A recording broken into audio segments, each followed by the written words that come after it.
This interview from Main Street Insider is brought to you by govtrack.us. So we are here with David Waldman, a noted congressional process expert, to talk about the implications of H.R. 3 and what it would mean for other areas of the budget and how it would affect everyday Americans beyond the abortion issue. Do you want to go into the dangers specifically of including tax expenditures and how that's different from the situation in the past?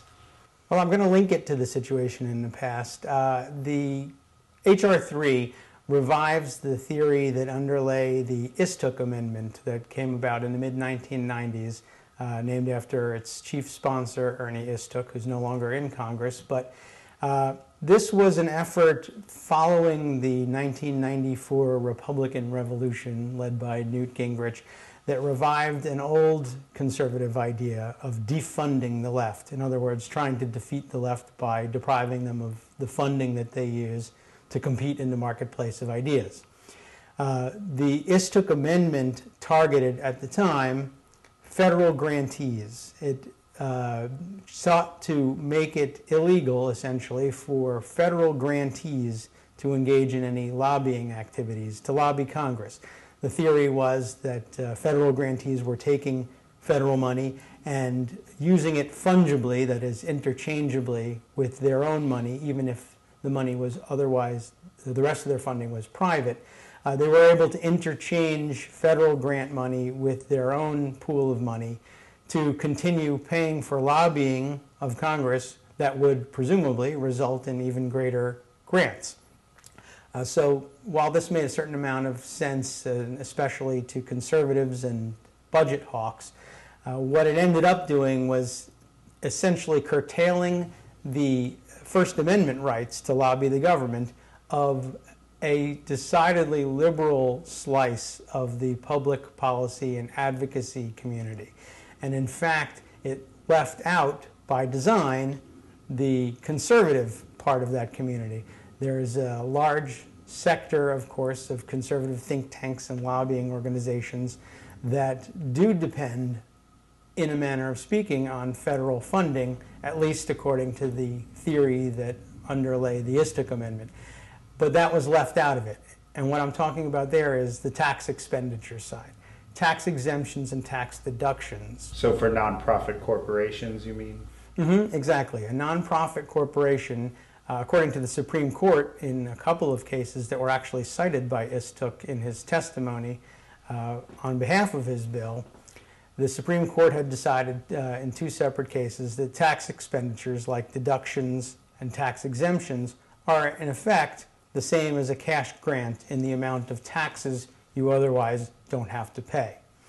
Now, they left that out of the Istook Amendment specifically because a lot of outfits like the Heritage Foundation and Cato Institute, things that are right-leaning, got the bulk of their funding through donations that came in, and they were tax exempt, and they were able to conduct this same kind of activity.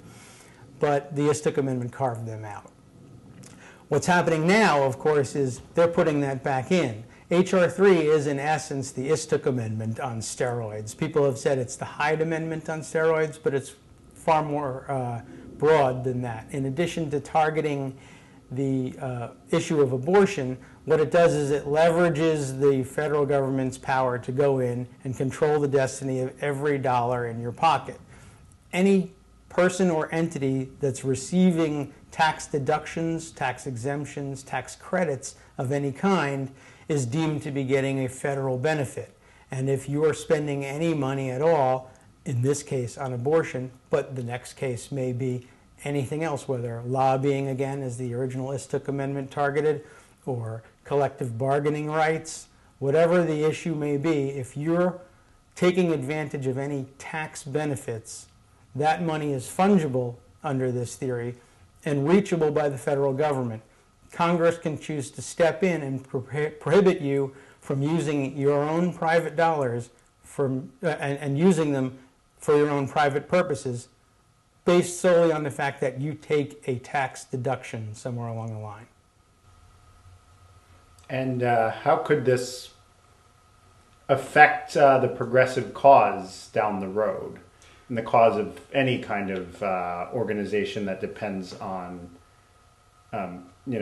action in Congress and. Well, the danger of it is that it can affect any organization of any kind, liberal, conservative, or otherwise. Any organization, really by definition, when you're working as an organization, you're working under some sort of corporate structure, or even as an individual, you're paying taxes. Everybody files. If you file and take a standard deduction, and no more than that, you're being funded by the federal government under the theory of H.R. 3.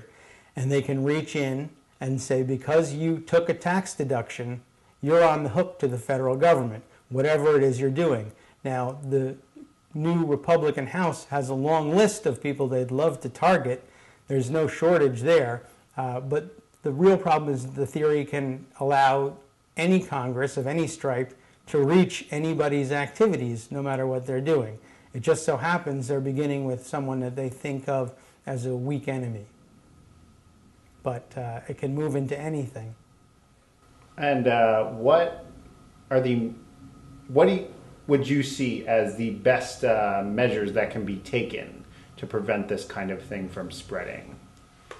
Well, the best thing to do is to defeat this one right here, right now. There's no question about it. And really, if it's looked at objectively and honestly, this is a bill that should probably outrage almost anybody, whether you are conservative or liberal, libertarian, Tea Party affiliated, it doesn't matter. The idea that the federal government is going to be able to reach every dollar you've got, no matter where it comes from, no matter whether it was earned privately or not, ought to be of concern to everyone. The best thing to do is to say, listen, we can have our differences over policy issues, but let's stick to the policy issues. Let's not try and pretend that we ought to be using the tax code to reach everyone's every last dollar in order to then single out some list of people we don't like or some list of activities we don't like and pretend we're going after them. If you have a policy difference, stick to policy. Go after us on policy, that's fair game. To go after us based on the idea that the federal government ought to be able to control every dollar is suicidal for everyone.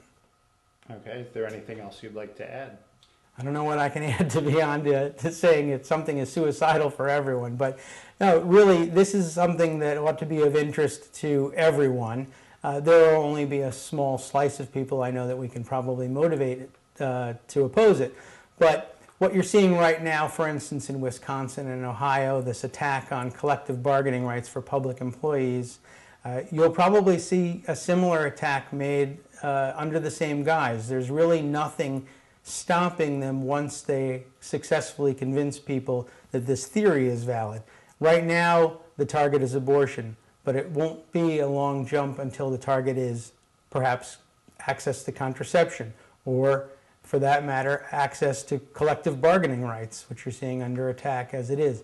This is something that's replicable and easily applied to anything, and there's no doubt in my mind that it's their plan to apply it to a long list of enemies they've identified.